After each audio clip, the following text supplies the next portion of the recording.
intra-group transactions.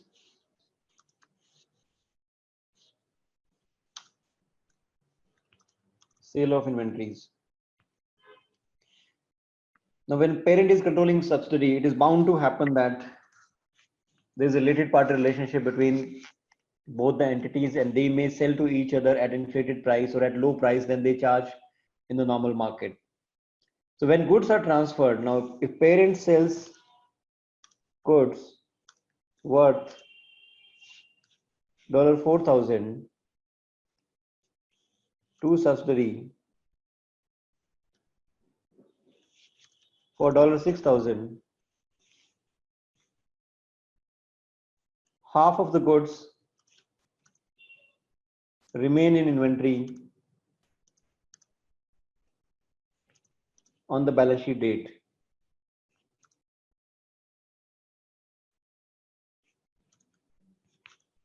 How much is unrealized profit?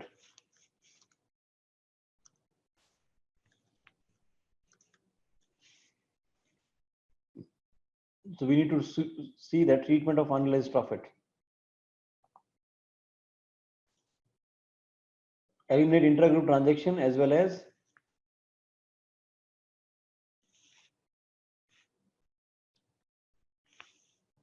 treatment of unrealized profit. How do we deal with unrealized profit?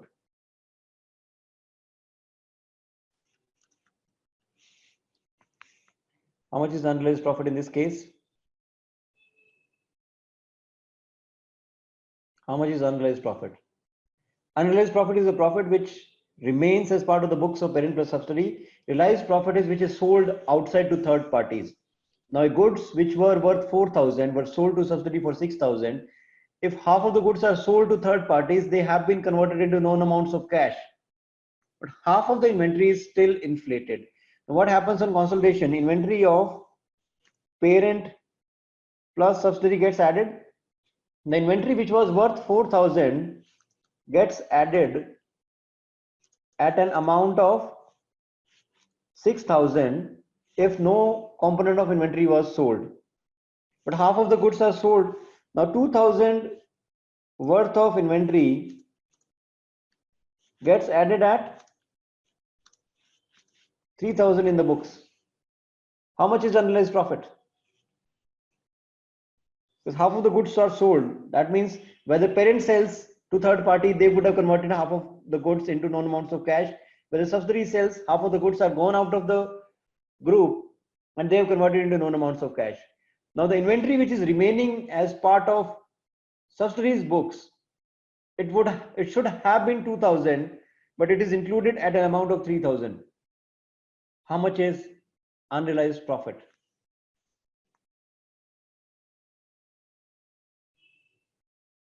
$1,000. If half of the goods remain in inventory, if the profit was 2,000, half of the profit is unrealized, half of the profit is realized. So 1,000 is unrealized profit.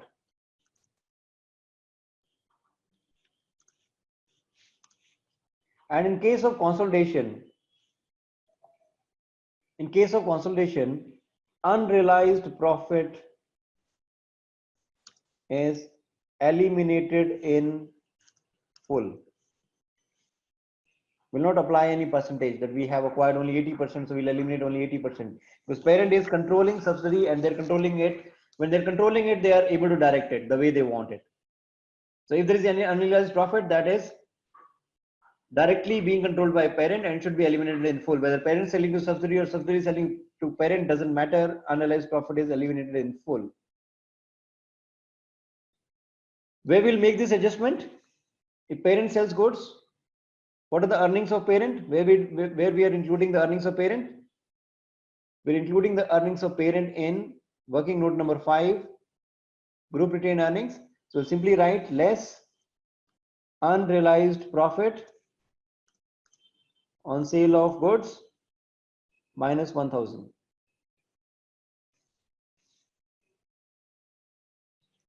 But what if parent sells to subsidiary?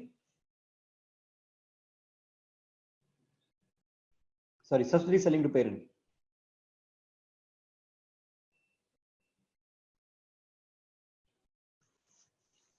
What is subsidiary sales to parent?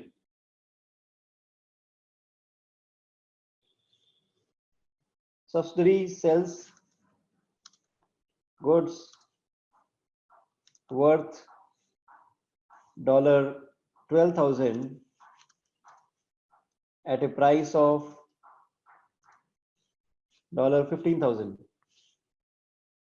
None of the goods remain in inventory.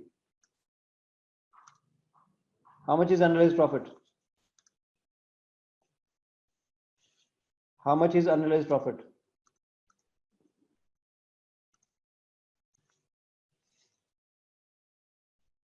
Hello. How much is unrealized profit?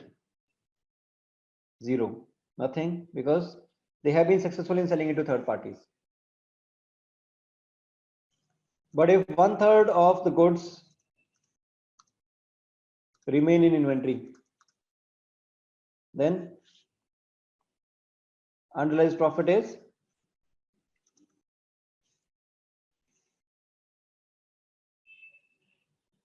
there's a profit of 3,000, 1/3 of it 1,000, because 2/3 has been sold to third parties. 15,000 compared with 12,000, 3,000 profit. 2/3 sold.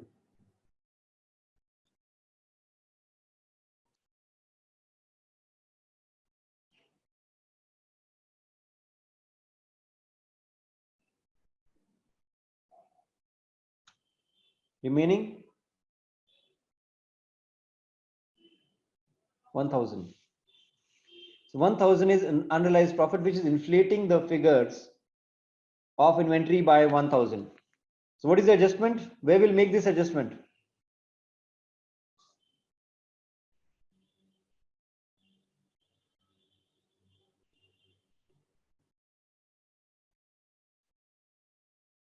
So Pankaj says that out of 1,000, 800 should be eliminated from parents' earnings and 200 from NCI's earnings. So to be able to do this, can I include this 1,000 directly into working note number 2? Will I be successful? If I include here in working note number 2 unrealized profit, and I eliminate minus 1,000, will I be successful? That if you notice here, the profit of parent is 12,000. The profit of parent is 12,000. You wish to reduce it by 800. The profit of NCI is 3,000. You wish to reduce it by 200. So if I include 1,000 here, will I be successful in passing the entry in both the situations? If I include it as part of working note number 2, if you see here, 12,000 becomes 11,000.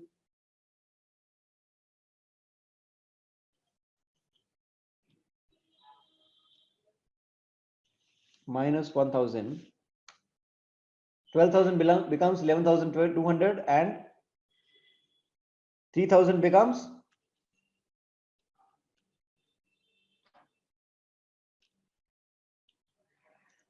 2,800. Have I been successful?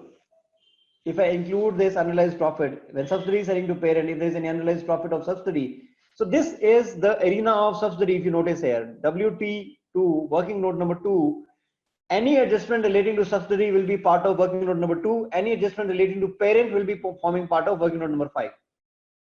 So if there is any unrealized profit earned by subsidy, if I make an adjustment here, automatically parent's share reduces by 800 and NCI share reduces by 200. Pankaj, is this perfect?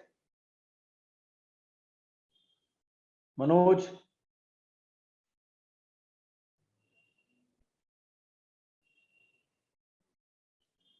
What is the other entry? So we have passed the credit side entries in both the situation, whether parent selling to subsidiary or subsidiary selling to parent. What is the entry on the other side? Now in this example, it will be NCI debited, group retained earnings debited,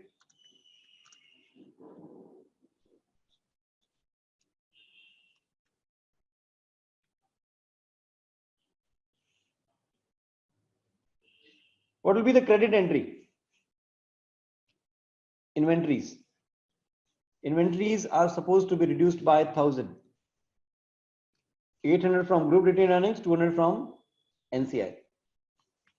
There's one interesting thing here. IFRS says that IFRS allows you to deduct unrealized profit on the face of the balance sheet whether parent sells to subsidiary or subsidiary sells to parent. Direction of sale becomes irrelevant if you wish to make adjustment on the face of balance sheet. So the adjustment we did was in the working note number 2 and working note number 5.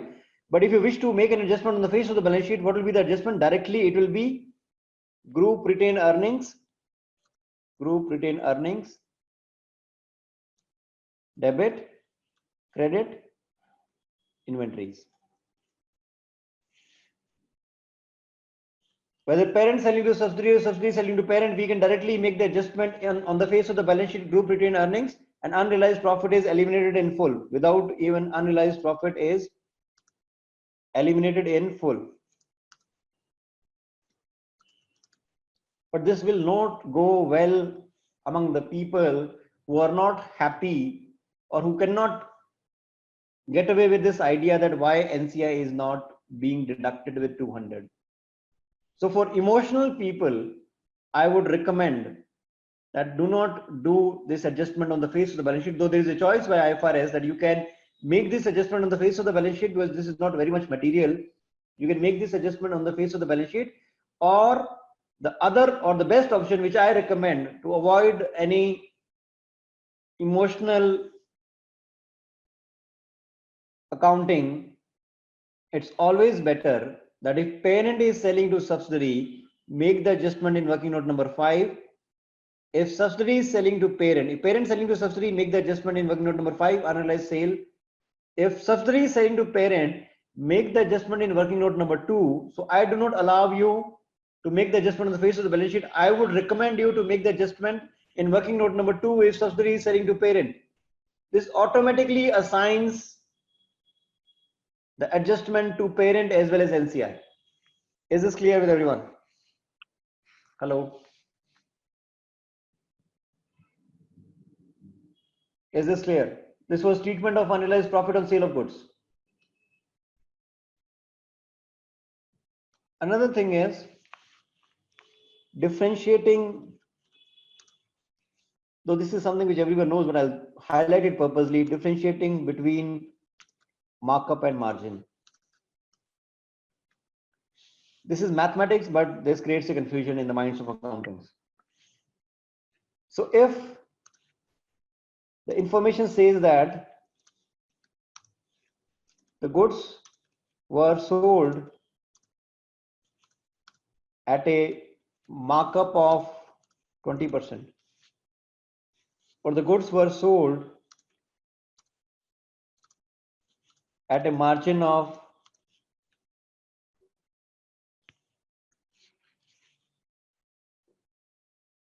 20% and at a markup of 25%.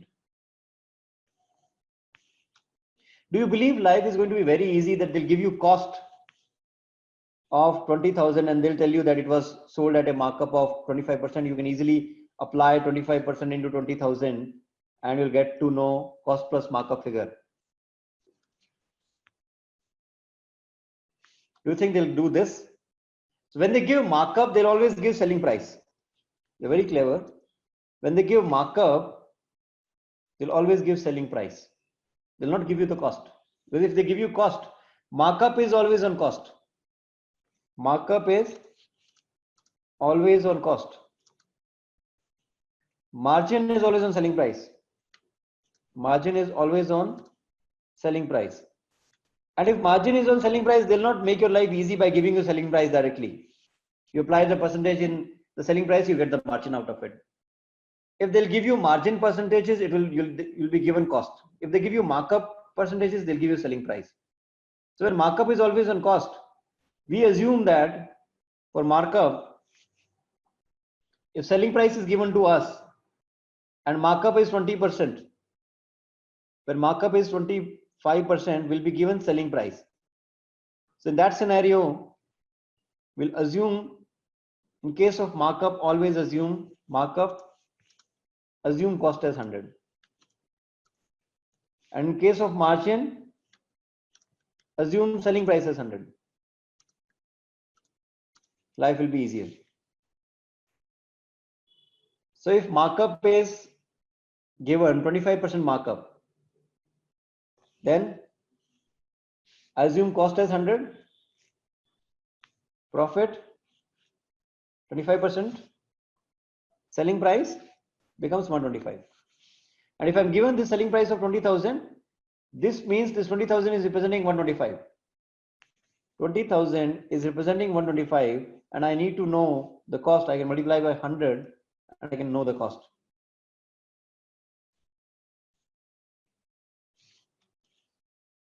So if the selling price is 20,000, the cost is 16,000, and 16,000 is at a markup of 25%. 25% of 16,000 is 4,000. The selling price becomes 20,000. But if margin is given, then assume, in case of margin, assume selling price is 100. And if there is 20% margin, that means profit is 20 and cost is 80. If cost is 80 and we know that cost is selling, if margin percentage is given, will always be given cost. And if cost is 16,000, that means cost is 16,000. The selling price will be equal to 16,000 is represented by 80, and if I wish to know 100, I'll get to know the selling price, that is 20,000.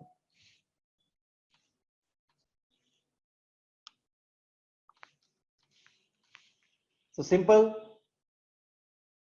If there is a markup, assume cost as 100. If there is margin, assume selling price as 100, and we'll be able to reach the perfect answer.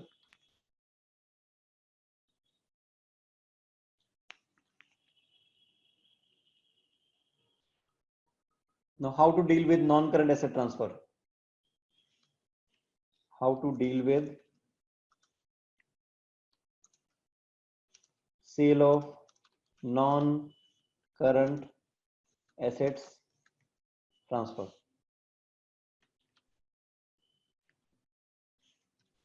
Parent sold a machine with a net book value of 80,000 for a price of 100,000. Remaining useful life 5 years.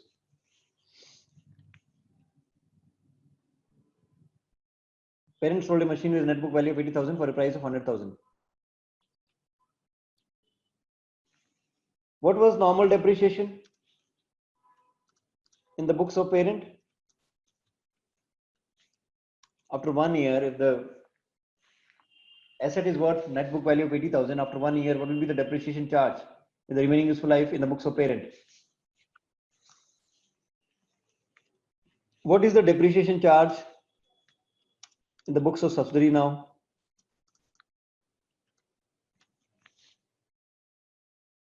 Hello? What would be the normal depreciation charge in the books of parent? 80,000 is net book value. After 1 year, depreciation charge will be 16,000. What will be the depreciation charge in the books of parent? 20,000. Is it fair? If I look at from the group's perspective, the machine was with the parent earlier, now the machine is with the subsidiary. From the group's perspective, it is going to receive same economic benefit, but even then it is inflated. And there is a 20,000 gain on disposal recognized by parent. Gain on disposal recognized by parent. Parent recognized the gain on disposal of 20,000 P&L. If you have to correct it, what all things you need to correct? What all need? 16,000 anyway should be charged in the form of depreciation, but it is being charged 20,000. What is excess and where it is being charged? How much is excess depreciation and where it is being charged?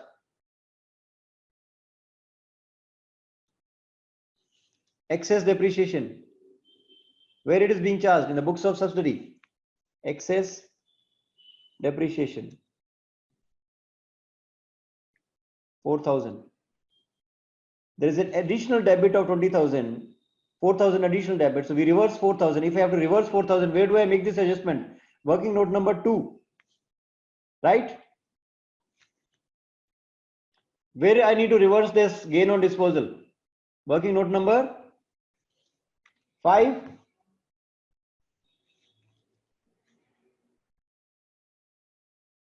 Hope we are in tandem now. Working note number 2 or 5. So I have to reverse this additional charge which has been charged to working note number 2.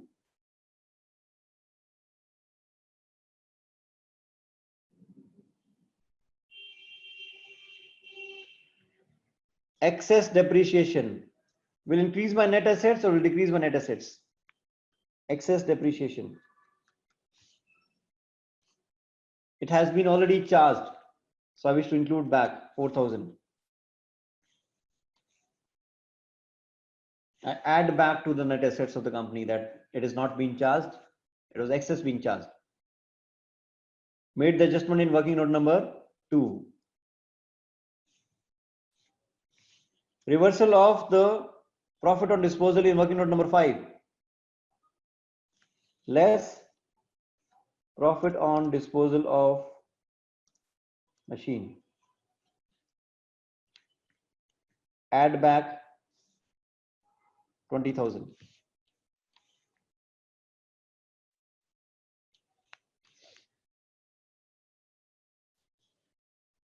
So net impact is 16,000 depreciation automatically. That's it from the group's perspective. So we have reversed these transactions, believing that because machine of parent or machine of subsidiary, they will get added anyway. And if there is any inflation because of sale, because of the increase in the value, we'll reverse it back. Will be the adjustment. Machine account, credit, 20,000, debit, group retained earnings by 20,000, reversal. But the excess depreciation which has been reversed will increase the machinery by 4,000, machine account, debit, depreciation, which has been reversed in working note number 2, 4,000. So machine's net book value of the machine should have been 80,000 minus 1 year depreciation 16,000. It should be stated at 80,000 minus 16,000, not more or less than that. 64,000. So there was a 20,000 depreciation charged. We reversed 4,000. So automatically 16,000 depreciation charged. So machine has been reinstated because of that reversal of 4,000. Machine has been reinstated back to 64 instead of 60. Is it fine? This is how we'll treat non-current asset transfer. Whether subsidiary selling to parent, if subsidiary is selling to parent, where is the profit? The profit will be in working note number 2. We'll eliminate it from working note number 2. If subsidiary is selling to parent, the machine is with the parent. The parent is charging depreciation. If parent is charging excess depreciation, that will also be reversed. So the treatment is same. The only thing we need to look at is where is the machine, who earned the profit, who charged the depreciation. If machine is with the parent, parent is charging the depreciation. The profit is earned by subsidiary. We'll correct the profit in working note number 2. We'll correct the depreciation in working note number 5. If parent is selling to subsidiary, the profit is in working note number 5, group retained earnings.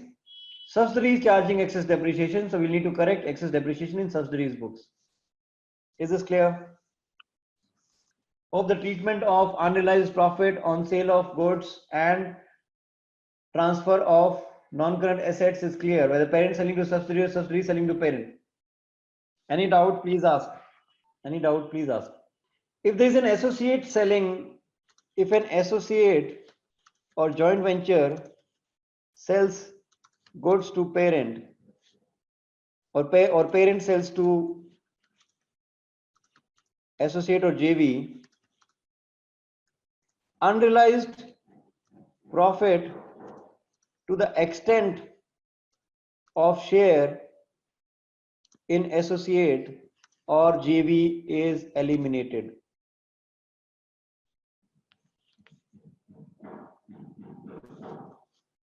Parent sells goods worth 10,000 for 15,000 to associate. All the goods remain in inventory.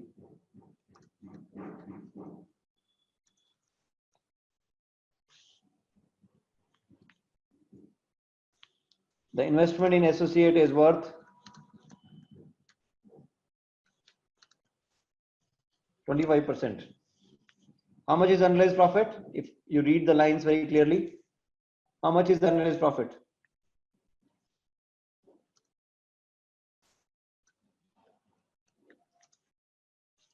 How much is unrealized profit? Total profit, unrealized profit is 5,000. Only to the extent of share of this is eliminated. 25% of 5,000. 1,250 is the unrealized profit on sale of goods by parent to subsidiary. Where will I eliminate it? Where will I pass the entry?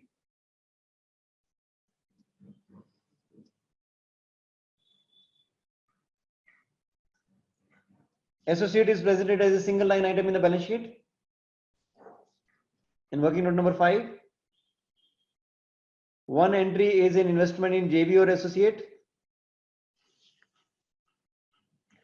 So it is as a presented as a single line item. So single line item means investment in associate or JV is presented as a single line in the balance sheet. And this is the debit side, investment in associate or JV. On the credit side, in working note number 5,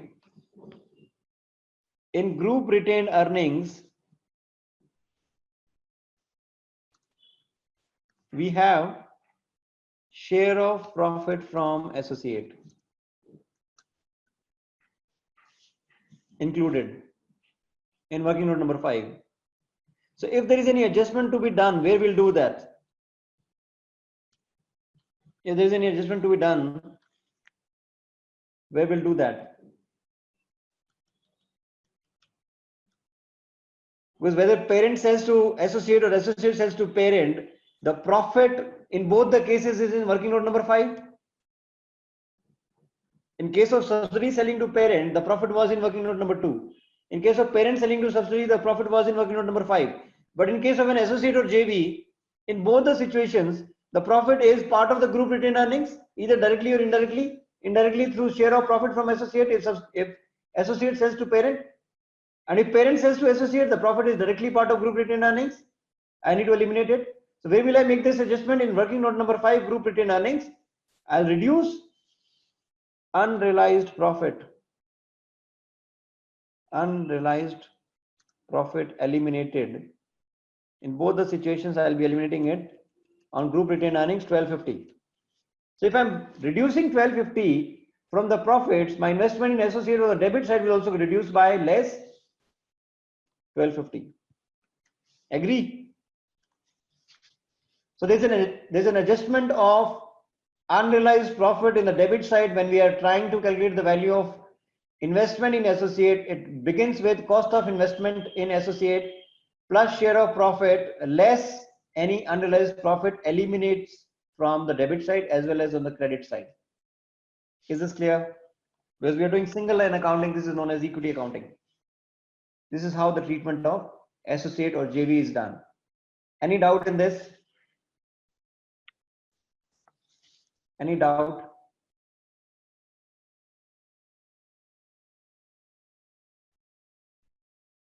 Akash, hope this is clear. Investment in JV or associate component.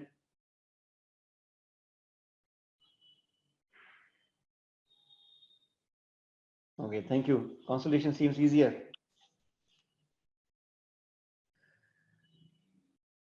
The word clear gives me a lot of confidence.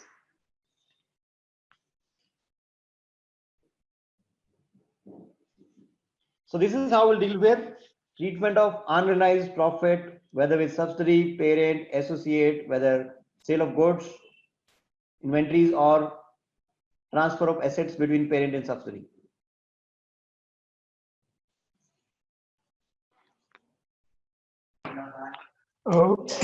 Amit, just one thing. For the joint ventures, in case we are providing any services to the kind of management services or financial services to the joint venture, so how are we going to treat that in the group? As you know, and I'm taking the share of profit every month as well. So this will be treated like this. There's revenue for parent. So there is a scope of creative accounting here. Parent, subsidiary. Okay. Cost of sales, gross profit. Parent sells goods to subsidiary. They record as part of their revenue 30,000. And the cost of goods were 20,000 in their books. They have recorded a profit of 10,000. That becomes purchases for subsidiary. Agree? The cost of goods sold becomes purchases for subsidiary, opening stock plus purchases less closing stock. And they will sell at an inflated price. Maybe this 20,000 may have been sold by them to third parties at a price of, no, sorry. For them, the purchases is 30,000 and sold at 45,000 in the outside market. Now, out of this 30,000, if half of the goods remain in inventory, less closing stock, 15,000. How much of it gets eliminated here? Only 15,000, and 15,000 is part of the books. Because the reality is 30,000 less 15,000 is closing stock, 15,000 remain in the books.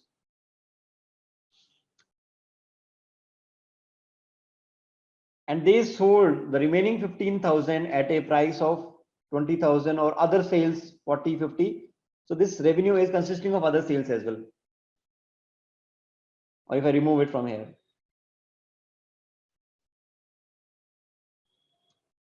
Now in this transaction, there is an intra-group transaction between parent and there is an intra-group transaction between parent and subsidiary. Did you notice? Parent sells for a price of 30,000 and subsidiary purchases for 30,000. There is an intra-group transaction. Is it fair? Whether the goods are with the parent or whether goods are with the subsidiary, does it make any difference? Only when they sell it to third parties, they earn profit or they earn cash for the group. But if I inflate it, we are 3 or 4 brothers in the same house. In the morning, I sold it to one of my brother, goods worth 30,000 for $45,000. At 12 o'clock, he sold it back to me at $90,000. At 4 o'clock, I sold to third one, and we were all in one group. And by evening, I sold it back to him for 1 crore. He sold it back to me for 2 crore. By evening, we generated a revenue of 50 crore, but the goods were worth only 10,000 in the market. But we have recorded a revenue of 50 crore. The buying company is recording a purchases of 50 crore, or whosoever is bought it. We were selling to each other. We have been successful in recording revenues worth crore and cost of sales worth crores. Is it fine?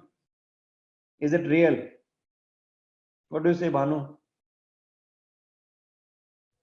No, it is fictitious. It is just the numbers are flabbergasted.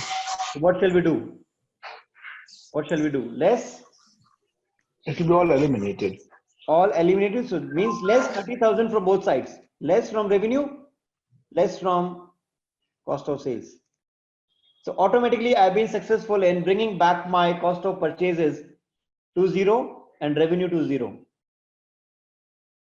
So intra-group transaction is different from treatment of unrealized profit. Intra-group transaction will anyway be treated separately. We'll have to eliminate the same amount from revenue and same amount from cost of sales. Agree? We'll have to eliminate the same amount from revenue, same amount from cost of sales. Unrealized profit will be treated separately. Since I have not yet discussed income statement, so income statement has only this component, that you have a choice. An income statement, we have a choice to eliminate unrealized profit. One choice is directly reduce unrealized profit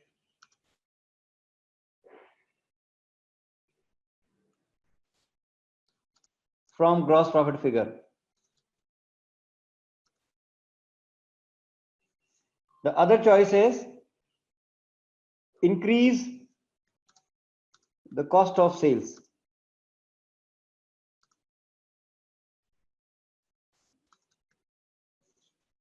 How does it happen?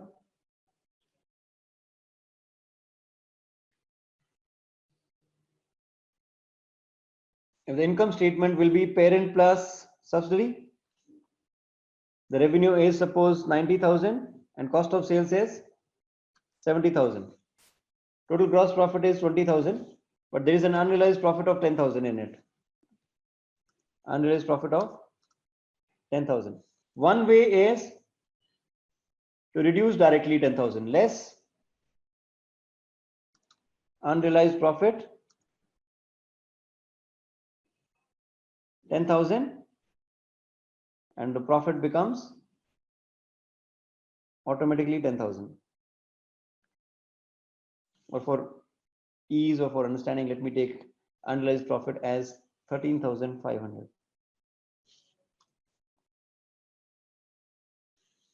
13,500. So the profit turns out to be 6,500. The other way is to increase the cost of sales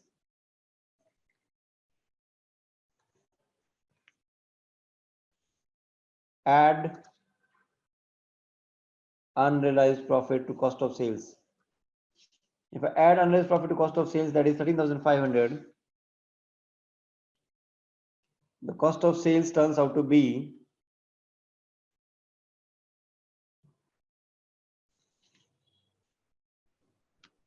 equivalent to 70,000 plus 13,500, and gross profit in that scenario is equivalent to 90,000 minus 835 6,500, where we need to reach. So the treatment is a choice. So there is a choice. You can either directly reduce from the gross profit or you can increase the cost of sales. Is this clear? So treatment of unrealized profit in income statement is different from eliminating intra-group transactions. We'll eliminate intra-group transactions if it is between parent and subsidiary, because that is fictitious, that is not generation of profits for the group. It is not adding any value to the group. Clear? Hope it is clear, Bhanu. Yeah, this concept is clear, but I'm coming back to my question again, that when there is a joint venture and the group is providing, so group holds say 20% in that, and they're providing services to the joint venture, and they are charging. Is that service as part of the services to be done for the joint venture? So joint venture is something wherein two parties agree to do some work. One party says that we'll provide these management services. The other party says that we'll provide material labor. Let's get together. Let's get into synergy of business combination, and this is what we are required to do. So in that scenario, they'll definitely, it is being consumed. So it is being earned by one party. And in case of a joint venture, it is a separate legal entity. Yeah. So in individual financial statements, definitely we'll have it. But if there is any asset or liability standing because of this, so in case of a joint venture, it's simply one single line item. So we have an investment and we are giving synergies of business combination. So depending on whether, now your question may turn towards becoming a joint operation only. If it is a joint operation, then it will form part of our group books. But if it is a joint venture is a separate legal entity from us. And we'll present it as a single line item in our balance sheet. And if we are providing any services which are inflated, now in case of services, they get consumed automatically. In case of inventories, they are eliminated because there is a debit side which is inflated. There is a credit which needs to be adjusted. But in case of services which may get consumed, which may not be forming part of the balance sheet in either form. Okay. Okay. In that case, if the joint we are charging to the joint venture say 10,000 rupees a month, then and after that after invoicing that we are Any taking the intra-group transactions are eliminated in full because they are not considered true and fair. Yeah. Okay. Because one party's purchases are, see, Bhanu, I think there's some confusion. Well, let's stick to subsidiary for now. And when we discuss joint arrangements, wherein I'll be discussing the difference between joint operation and a venture, I think it will be more clear. Because if you ask this question now, all others will also get confused that there's something wrong. Okay, so it is step by step. We are discussing subsidiary. Okay, I'll park this question for later. Okay, so just park this for the moment, because if I try to get into the venture arena now, I'll be lose sight of the subsidiary. Okay, so venture accounting is different because venture, but I'll still complete it. Joint venture is a separate legal entity. Any transactions with the parent, with the joint venture are considered separate, and if there is any unrealized profit between them, that too is eliminated to the extent of share. If there is any unrealized profit, and in case of services, there will not be any unrealized profit because they are simultaneously being consumed. So there will be nothing known as unrealized profit, and any assets or liabilities between joint ventures and associates are not eliminated. They will exist as part of the books. So if one party has provided any service to other party and the other party is liable to pay to them for getting those services, they will exist as part of receivables or payables as part of the balance sheet. Hope the answer is clear. But if it is a subsidiary, any intra-group transactions are eliminated in full. I hope I have answered your question. Hello. Hello, Bhanu. Hello.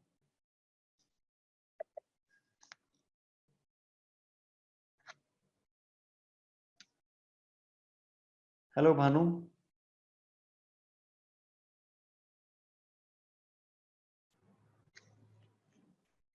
So we'll discuss now The asset of one entity and liability of another entity gets cancelled on consolidation, and the treatment of goods in transit and cash in transit.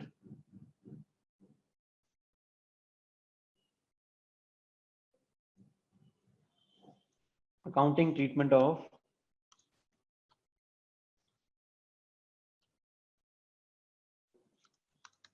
goods in transit and cash in transit. Now, what is cash in transit? Suppose there is receivables, trade receivables standing at 40,000. There is inventories at 25,000. Trade payables.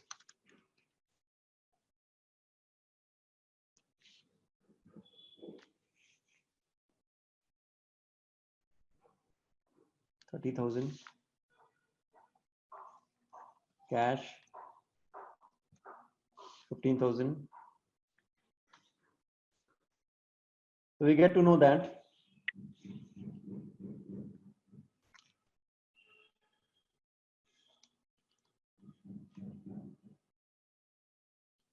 subsidiary paid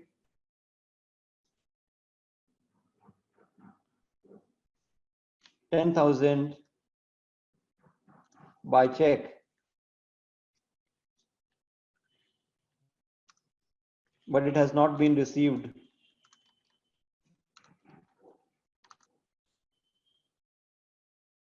It has not been received by the parent. Subsidiary purchased goods from the parent and they purchased goods worth 40,000.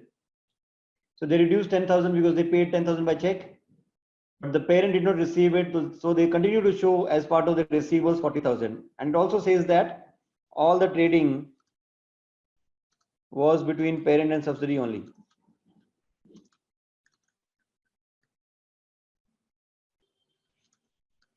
That means the receivables and payables which are standing in the balance sheet or which exist in the balance sheet are an asset of one entity and liability of another entity. So what two transactions we need to do? We need to first treat the cash in transit. There is a cash paid but it has not been received. So what we'll assume? We'll assume as if the cash has been received by parent. If we assume that cash has been received by parent, what will be the entry? The trade receivables, which is standing at 40,000, will reduce by 10,000 because it will assume that it has received cash. So trade receivables will be standing at 30,000 and the cash position which was standing at 15,000 will be plus 10,000 and will become 25,000. So this is the treatment of, this is how cash in transit is treated. The second treatment which will follow on the face of the balance sheet is trade receivables are now equal to 30,000 are equal to trade payables and all the transactions are between parent and subsidiary. What shall we do? What shall we do? Asset of one entity and liability of another gets cancelled on consolidation. So this 30,000 will get cancelled with 30,000 receivables and there will be nil amount as part of the balance sheet. 30,000 receivables will be reduced by 30,000 and payables will be reduced by 30,000. The reason being asset of one entity and liability of another gets cancelled on consolidation. Is this clear?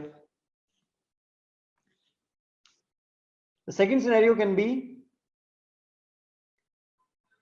goods were dispatched by one party and they have included as part of their receivables. The same accounting treatment could have been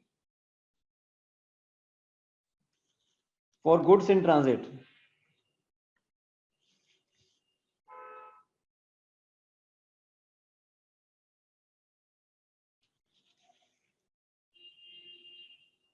accounting treatment for goods in transit. This is the accounting treatment for cash in transit.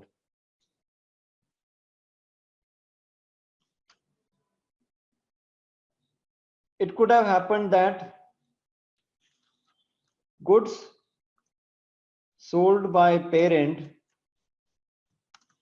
but not yet received by subsidiary. So when they sold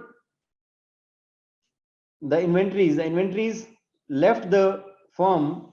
So it was 35,000. They left the firm, reduced the inventories by 10,000, and they included as part of receivables 40,000. But the inventories have not received by subsidiary, so their trade payables is not standing at 30,000. So what we'll assume? We'll assume as if the goods have been delivered. If we assume the goods have been delivered, then the trade payables which is standing at 30,000 will be plus 10,000, 40,000, and the inventories which were parent plus subsidiary inventories will be less by 10,000. So we'll assume as if the inventories have been received plus 10,000, the inventories will reach 25,000. Because when the parent sells goods, parent has reduced the inventories, the subsidiary has not recorded the receiving of inventories. So we'll assume that subsidiary has received those inventories and parent has included 40,000 as part of their receivables. Subsidiary had in payables of only 30,000 and all the sale and purchase are happening between them. So we'll assume as if goods have been delivered. If goods have been delivered, the inventory amount will increase by the same amount and the payables will increase by 10,000. Now there is an intra-group asset and liability against each other of 40,000. So we'll eliminate 40,000, eliminate 40,000 from trade receivables and trade payables, since asset of one entity and liability of another gets cancelled on consolidation.